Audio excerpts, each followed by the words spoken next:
¿Qué tal, amigos y amigas? Bienvenidos a otro episodio más de Pesos y Contrapesos.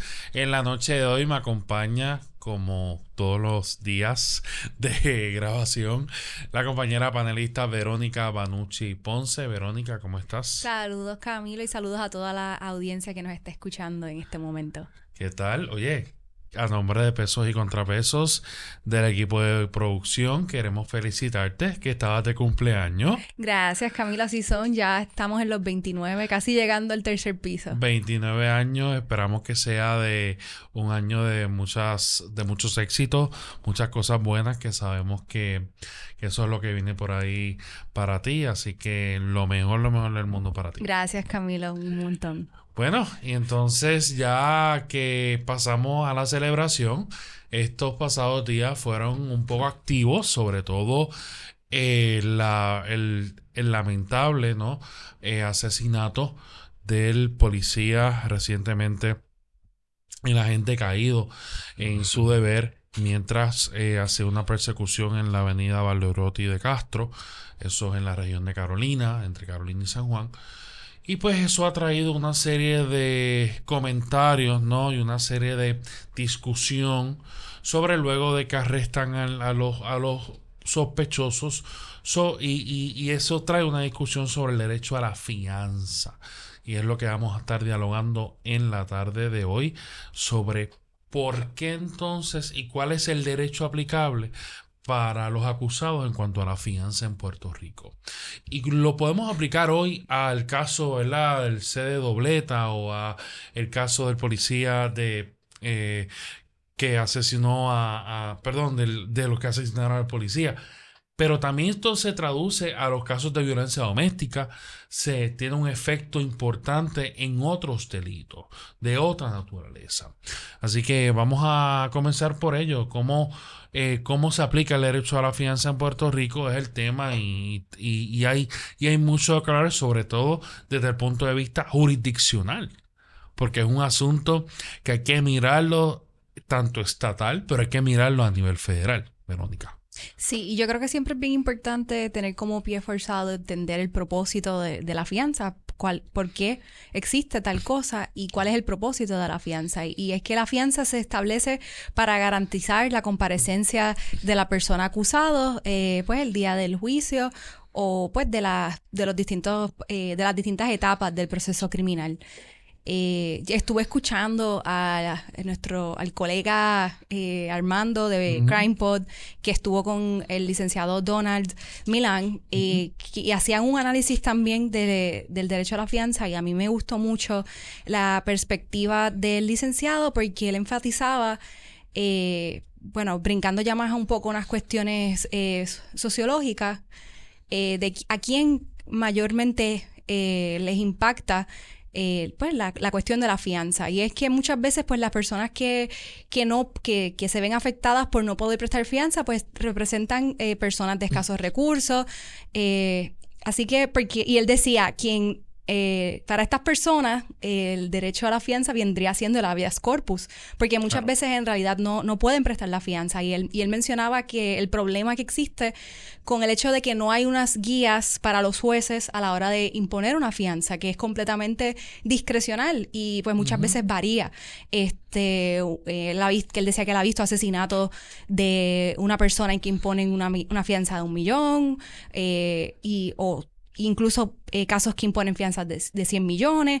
Así que es una cuestión problemática en ese sentido, y yo creo que pudiera haber algún tipo de legislación a esos extremos, como unos guidelines para más o menos los jueces saber dentro de su discreción cuál es la fianza que deben imponer. Y esto yo creo que ayudaría a balancear lo que ha ocurrido recientemente, que yo creo que tiene que ver con la influencia de los medios de comunicación, que a la hora que un caso se torna mediático, pues entonces el juez va a sentir más presión de imponer una fianza alta, porque las personas pues quieren ver que se tome justicia, y muchas veces no entienden que pues todo el mundo se presume inocente hasta su día en juicio y que se declare culpable, y que mientras tanto la fianza no es una forma de, o sea, la fianza no se te puede usar para castigarte. Se supone que se te imponga una fianza para que garantice que tú vas a llegar ese día a la corte. Sí, es una garantía literalmente de comparecencia, ¿no? Más que otra cosa. Y como tú bien dices, se confunde. Pero esto también tiene un contexto histórico. Cuando históricamente el derecho a la libertad bajo fianza en Puerto Rico era limitado, sobre todo bajo la soberanía española, los jueces tenían discreción a la hora de otorgar este tipo de fianza, de libertad de fianza a los acusados. En el 1902 fue abolida la ley de enjuiciamiento civil, perdón, de enjuiciamiento criminal para las islas de Cuba y Puerto Rico. Y sobre todo ya para después del 88, cuando del 1888 y luego del cambio de soberanía, se impone el Código de Enjuiciamiento Civil del enjuiciamiento criminal de California. Y este código pues establecía el derecho a la fianza excepto para aquellos acusados de delitos cuya pena podría ser la muerte.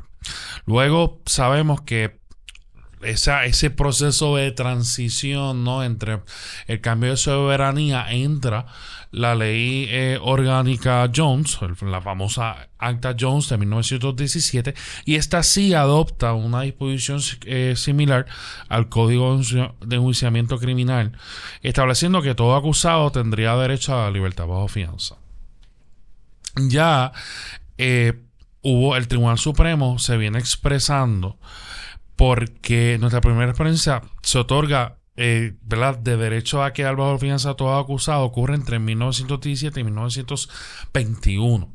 Y el Tribunal Supremo de Puerto Rico se expresó en el caso de Barreal versus Alcaide, donde el Tribunal Supremo interpretó que al quedar detenida la aplicación de la pena de muerte, ¿verdad? Porque recuerden que la pena de muerte pues no aplica a Puerto Rico, no aplicaba. Pues por tanto, esa disposición del Código de Enjuiciamiento Criminal de California, que se adopta implícitamente en el Acta Jones, pues literalmente dice, bueno, pues como ya no hay pena de muerte en Puerto Rico, por tanto, el derecho a la fianza de los acusados pues aplica para todos. Finalmente, en Puerto Rico se reconoce a nivel constitucional, obviamente, en el 1952, donde en el artículo 2, sección 11 de la Constitución del Estado Libre Asociado de Puerto Rico, eleva, ¿no?, a rango constitucional ese derecho a la fianza. Eso ha traído varias discusiones, sobre todo los famosos referéndum que hubo en Puerto Rico sobre si en efecto se iba a mantener esa disposición constitucional de derecho a la fianza. Obviamente estamos hablando que el primer referéndum fue para el 1994, luego de varios intentos de hacerlo. Y el referéndum del 6 de noviembre del 1994, pues la medida de eliminar el derecho a la fianza a los acusados fue derrotada por un 53% alrededor. Luego en el 2012, que ya nosotros ya habíamos, ya estábamos, ¿verdad?, en el panorama, también se volvió a consultar y fue una derrota de casi un 55%. Esto obviamente lo tenemos que ver desde el punto de vista, como bien dije ahorita, estatal pero federal. La Constitución Federal no reconoce el derecho a la fianza de los acusados.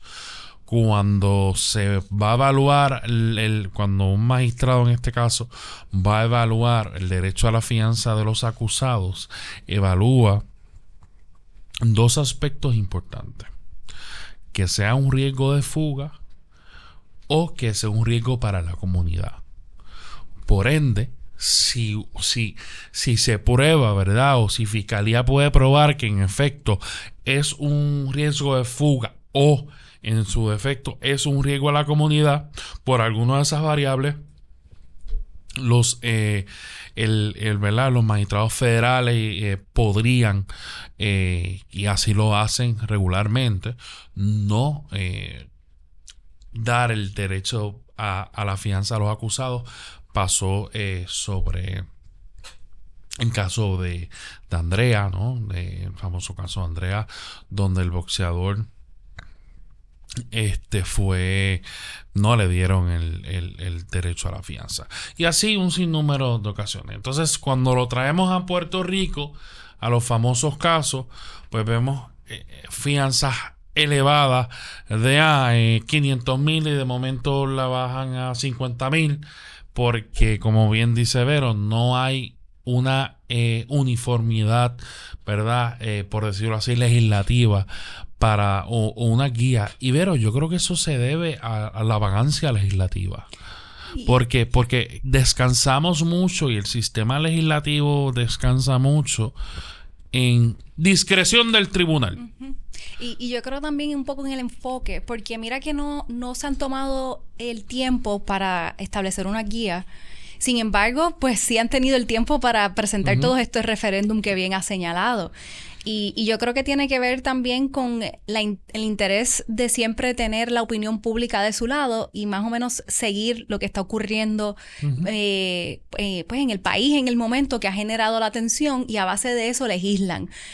Por ejemplo, cuando ocurre lo del guardia, el asesinato del guardia, pues pensamos, yo por lo menos fui una que pensé, bueno, aquí entonces vamos a entrar con esta narrativa de mano dura contra el crimen, hace falta más vigilancia, hace falta penas más punitivas, hay que eliminar el derecho a la fianza. Así que yo entiendo que tiene que ver con lo que se ve como un problema por parte del Estado y en este caso, pues, a quien afecta el hecho de que no haya una guía en la fianza, pues, con toda probabilidad es a la persona que no tiene la capacidad adquisitiva para prestar la fianza altísima que le van a imponer.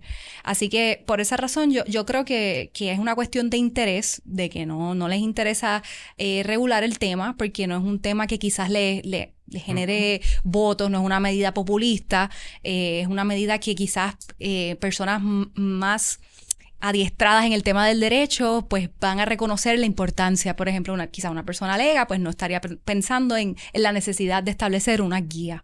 Y tú sabes, ¿verdad? Lo que pasa también, generalmente la fianza se provee en la regla 6, en causa probable para arresto. Y las reglas de procedimiento criminal en Puerto Rico pues regulan que por varias excepciones podría hacerse ya en etapas más posteriores.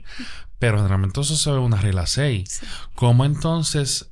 Y cuando vemos las estadísticas, la regla 6 muchas veces hasta los acusados van sin abogado. Claro. O sea, y tú entras entonces en una discusión de, ok, vas con abogado, porque el derecho constitucional a tener abogado no es en la regla 6. Y eso lo ha discutido y eso lo ha discutido el Tribunal Supremo. Si yo tengo derecho a tener un abogado en la regla 6, lo que pasa es que el Estado no lo tiene que proveer. No me tiene que pagar, no me tiene que proveer un abogado. Y entonces, pues mira, cuando tú vienes a ver, estás colocando un asunto que es puramente procesal y para y de garantía, lo estás haciendo punitivo. Porque una persona, en un caso, por ejemplo, y lo vemos mucho, en un caso de violencia doméstica, $500,000 de fianza. Ahí tienes otros argumentos. Pero, o sea, vamos a ver, si le da una fianza diferida, paga 50,000, ahí tiene que buscar un fiador que cree esos 50,000 pesos. O sea, hay personas que, por una relación, un abogado te cobra 2,000, 3,000 pesos. Y entonces tú tienes a tu familia buscando, ay, ¿cómo consigo esto? ¿Cómo buscar un abogado para que tú busques un abogado que pueda abogar para que te dé una fianza que tú la puedas pagar? Tú la tienes que pagar $2,000, $3,000. Sí, sí, es el 10%. Yo... No, pero de honorario. Por eso, claro, Claro. ¿no? Incluso más, porque yo he visto casos que el abogado cobra por etapas y cobra $6,000 hasta la vista de fianza y ya. Ujú. Entonces, pues en la práctica, como dices, muchas veces asistencia legal, la Sociedad para Asistencia Legal viene a entrar ya en vista preliminar, que por lo tanto, como dices, ya se ha impuesto una fianza. Ujú. Y en realidad yo pienso que es muy necesario tener un abogado acompañando en ese procedimiento. O sea, hay distintas formas de prestar la fianza y hay algunas que son muy técnicas, que se ven muy poco en la práctica. A modo de ejemplo, en un caso intentamos prestar una fianza hipotecaria. El tribunal dijo no al lugar, pero es una cuestión muy complicada y que casi nunca se ve. Y es que en realidad yo creo que debería haber acompañamiento en todo ese proceso, porque si no, la pena empieza desde ese momento y resulta también difícil para el abogado hacer su trabajo si tienes a tu cliente sumariado. ¿Cómo te preparas para el caso? Si por ejemplo, tú estás viendo un caso en Aguadilla y tu cliente está en Ponce, ese tipo de cosas. Tienes que ir a la cuchara o irte con él. Claro, y hay casos que hay personas que, por ejemplo, les imponen $1,000,000 en fianza y sí lo pueden pagar, como fue el caso del juez Casella, del Sí, hijo del no, juez. y eso va en la génesis del derecho a una buena representación, Ujú. porque no es lo mismo yo representar a un cliente sumariado que un cliente que puedo ir a verlo. Mira, pasa por mi oficina, tengo unas dudas de tu caso, vamos a discutirla. No, o sea, la imaginación en los procesos legales son infinitas. O sea, y hay veces que yo puedo estar, ¿verdad? Como abogado, puedo estar reunido con un cliente y las ideas no se me vienen ahora. Claro. ¿Ves? Quizás desde el punto de vista estratégico, yo tengo unas cuestiones que tengo que llamar a mi cliente. Mira, pasa un momento porque necesito hacerte unas preguntas, sobre todo en un proceso criminal. Yo un proceso civil, pues es más eh, detenida, ¿verdad? La cosa, ¿no? Un proceso criminal tú estás corriendo, ¿no? Que si Claro. Y también la cuestión de las consideraciones de que si la persona resulta no culpable, pues Ujú. ese periodo en el que se vio el juicio y llegamos a ese veredicto, pues esa persona estuvo sumariada por simplemente no tener dinero. Ujú. Porque al final del día de eso se trata, de que no tuviste el dinero para comprar tu libertad. Sí, está dándole un castigo, porque, o sea, independientemente, miren cómo funciona esto. Independientemente, yo salgo culpable en un juicio, perdón, no culpable en un juicio. Lo absolvieron, ¿verdad? Mi cliente. Y estuve sumariado 6 meses. Tuve un caso cuando yo empezaba, ¿verdad? Derecho, luego de pasar la reválida. Tuvo este caso de violencia doméstica y el acusado, pues en el juicio, o sea, salió absuelto. Una juez no lo, ¿verdad? Lo encontró no culpable eran 2 delitos específicamente bajo la ley 54 y lo encontró no culpable. Y entonces ese proceso, ¿verdad? Y él estuvo preso como, yo diría, 5 meses. O sea, fue un proceso largo, ¿ok? Porque vista preliminar, esto, lo otro, los testigos. O sea, un proceso bastante largo. Esos 5 meses son castigos. Castigos que él no va a poder resarcir. Daño que él no va a poder resarcir. Porque, o sea, independientemente, ya para él la comunidad, él estuvo preso. Claro. Ah, preventivamente. Sí, pero estuviste preso y ya estás marcado para el resto de tu vida. Y eso no lo ve el sistema. Y el sistema, al momento de hacer leyes, ¿qué hace? Pues dispone una disposición de ley a discreción del tribunal. Pero es que no es a discreción del tribunal.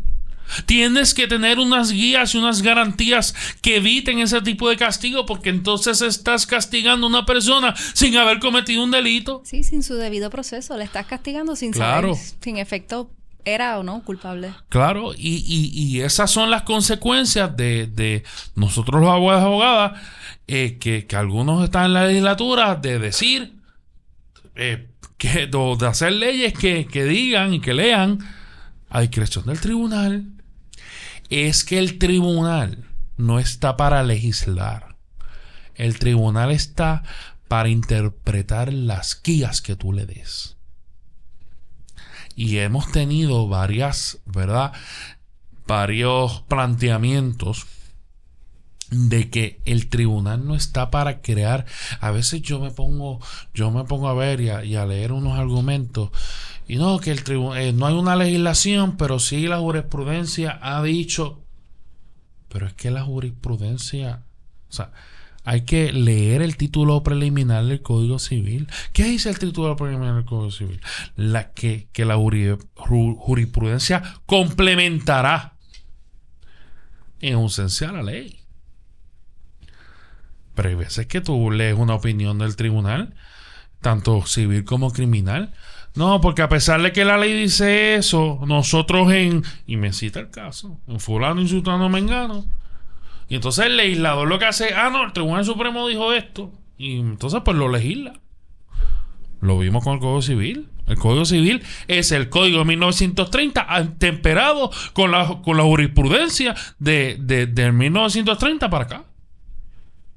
Y varias cosas del Código Civil español. Pero es lo mismo. Es una copia. Complementada con la jurisprudencia.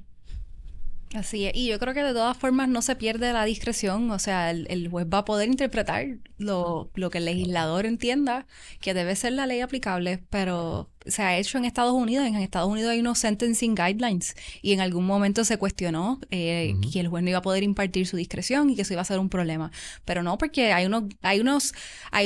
¿cómo es? Pues exacto, eso mismo, unos guidelines. Y ahí el juez puede escoger cuál es lo que él entiende o lo que ella entiende que es lo más apropiado. Y si la fianza está, por otro lado, otro punto es que si la fianza se aprueba para garantizar la comparecencia de la persona, pues yo entiendo que también, gracias a la tecnología, hay otra forma de garantizar la comparecencia de las personas. Podríamos ponerle los grilletes a las personas, pues, vigilancia y ese tipo de medidas que ya se están aprobando también coetáneamente al derecho a la fianza. Me estoy alejando un poco del tema, pero quiero aprovechar y discutir esto contigo. Ha habido una amplia discusión sobre ese caso y las intenciones de la legislatura en proponer que sea obligatorio y no discrecional el tribunal en imponer grilletes electrónicos a los sospechosos de delito, sobre todo en casos de violencia doméstica. ¿Qué tú crees de eso? ¿Crees que es una medida necesaria para proteger a las víctimas de violencia doméstica? Yo entiendo que la naturaleza de estos casos es bastante compleja y yo creo que hemos visto que es mejor prevenir que lamentar. Así que yo entiendo que, aunque sí el acusado tiene un derecho a que se pruebe su culpabilidad más allá de duda razonable y que quizás pudiéramos pensar que imponerle la fianza es decidir que él es culpable desde el proceso desde el inicio del comienzo del proceso criminal. Pero yo entiendo que en este caso, dada que hay un interés apremiante de la seguridad y la vida de las víctimas, pues yo creo que sí se justifica que le pongan un grillete para poder velar dónde está la persona y asegurarse que no esté incumpliendo con alguna orden de protección, porque al final del día la orden de protección es solo es un papel. Así que pues quizás darle garras al sistema mediante un grillete pues pudiera ser una forma efectiva de disminuir la cantidad de feminicidios que existe en Puerto Rico a este momento, que es altísima. Y siempre yo me vi un rant aquí hablando de que es increíble que en Puerto Rico, que tenemos como una décima parte de la población que tenemos en España, tenemos la misma cantidad de feminicidios que tienen en España. Así que yo creo que eso pudiera ser una forma efectiva. Lamentablemente es triste que tengamos que llegar a estas medidas que son bastante punitivas o de vigilancia, del estado de vigilancia, que tanto se critica por teóricos como se me olvidó el nombre del teórico francés ahora mismo que habla de vigilar y castigar, pero en fin, yo creo que lamentablemente en Puerto Rico necesitamos algún tipo de medida que pueda ser un poco más efectiva. Sí, mira, obviamente a esto hay que verlo desde dos puntos de vista. Me acuerdo el nombre Foucault. De Foucault. Y yo tengo que, verdad, hay que ser responsable al momento de que uno opina sobre estos asuntos. El grillete es una probabilidad real. Porque cuando la historia nos ha confirmado que cuando está en este proceso, los celos juegan una mala patada. y no sabemos cómo X persona puede reaccionar. Y eso ya va a la conducta humana, eso no es legislación. Eso es cómo reacciona una persona al momento que enfrenta un asunto de violencia doméstica en su casa. Que si está celoso, que si está arrepentido, que si, ya ahí entra lo irracional del ser humano. Y el Estado no puede entrar a tu mente y decir no hagas esto. Pero bien como tú dices, sí puede entrar y decir para evitar o quizás disminuir la probabilidad, te voy a monitorear mientras enfrentas el proceso. Yo creo que eso es una herramienta real. Y no va a resolver el problema, pero sí creo que es una herramienta. No es que resuelva el problema, es que evitas que el problema o disminuyes la probabilidad de que escale menor. Claro, con un grillete pues, puede ir a matar a una persona. O sea, eso, un grillete no te prohíbe a ti matar a nadie. Casualmente en el trabajo estaban hablando de cómo los agresores se comunican con las víctimas luego de que le imponen la orden de protección en su contra. Y, por ejemplo, yo escuchaba de, pues sí, está pues por ATH móvil, o de pues que yo le digo a la persona, por ejemplo, si me prohíben que te llame, pues entonces yo llamo a Jeffrey para que Jeffrey te llame a ti y me une en conference para yo comunicarme contigo, para que entonces técnicamente, pues de esa forma yo no estoy violando la orden porque el número que va a salir es el de Jeffrey, no el mío. Y la más que a mí me llamó la atención, lo que me pareció la más loca de todas, es que sabes que en las cuentas de Netflix puedes poner como que la cuenta de Patricia, Camilo y Verónica Jeffrey, pues que así la persona cambia todas las cuentas como que con palabras para comunicarse, como que mandándole mensajes, por ejemplo, el más drástico de, qué sé yo, te voy a matar. Como que le pone así los nombres a las cuentas. O te amo, o te odio. Exacto. Así que por eso digo que quizás el grillete no va a solucionar el problema, porque los agresores son bastante creativos a la hora de continuar ese proceso de violentar a las víctimas.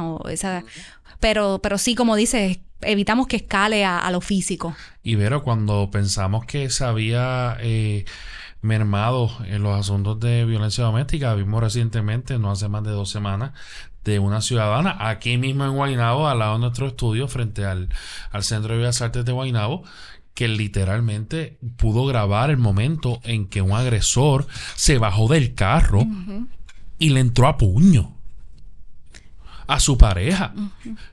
Cerró la puerta, lo siguió, suerte que le tomaron la tablilla, y la policía, cuando lo va a arrestar, lo arresta y estaban durmiendo la víctima y el agresor en la misma cama. Y eso no estoy para justificar la víctima, pero no, lo que pasa es que, Camilo, el ciclo de violencia es difícil, la cuestión de la violencia es difícil.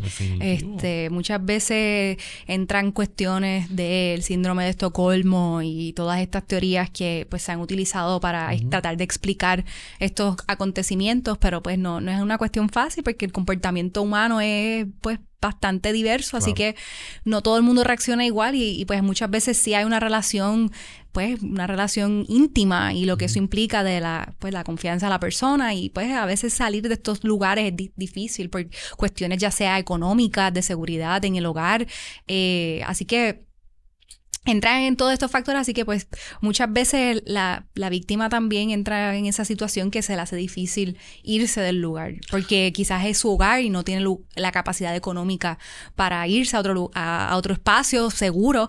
Lo que sí deben saber las víctimas es que existe ayuda. Por ejemplo, podemos mencionar Casa Protegida Julia de Burgos, que precisamente se crea porque se reconoce que parte del ciclo de la violencia es que la víctima no puede salir del hogar porque no tiene la capacidad adquisitiva para poder pagar otro lugar.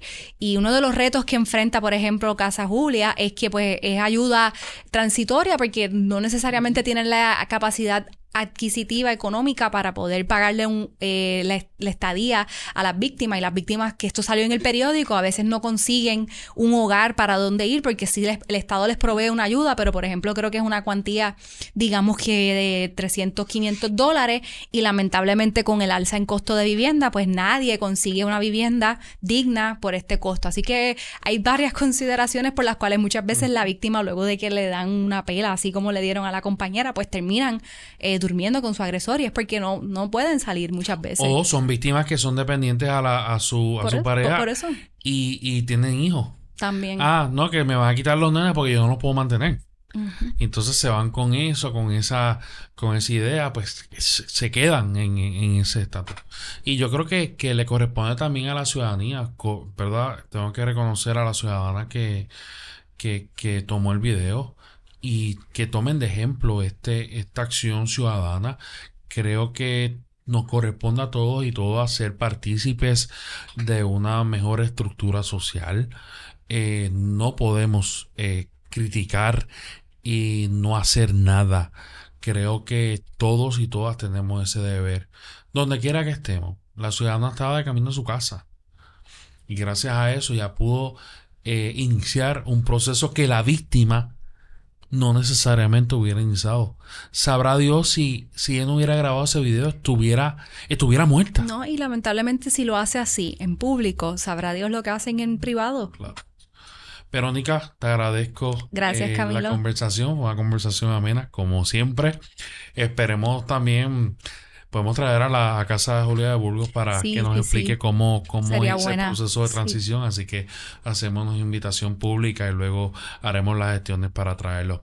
Amigos y amigas, hasta aquí otra edición más de Pesos y Contrapesos. Recuerden seguirnos en todas las redes sociales. Estamos en YouTube, en @PesosPR, en Facebook, en Pesos y Contrapesos, y por supuesto en mi red favorita, en Instagram, en Pesos y Contrapesos PR, también en la plataforma X. Así que nada, hasta aquí. Ha sido un placer nuevamente y esperamos que sigan disfrutando de nuestro contenido. Recuerden darle a la campanita en YouTube para que una vez nosotros subamos este y otro video más, le llegue y no tengan que estar buscándolo. Nos vemos, que sea hasta la próxima.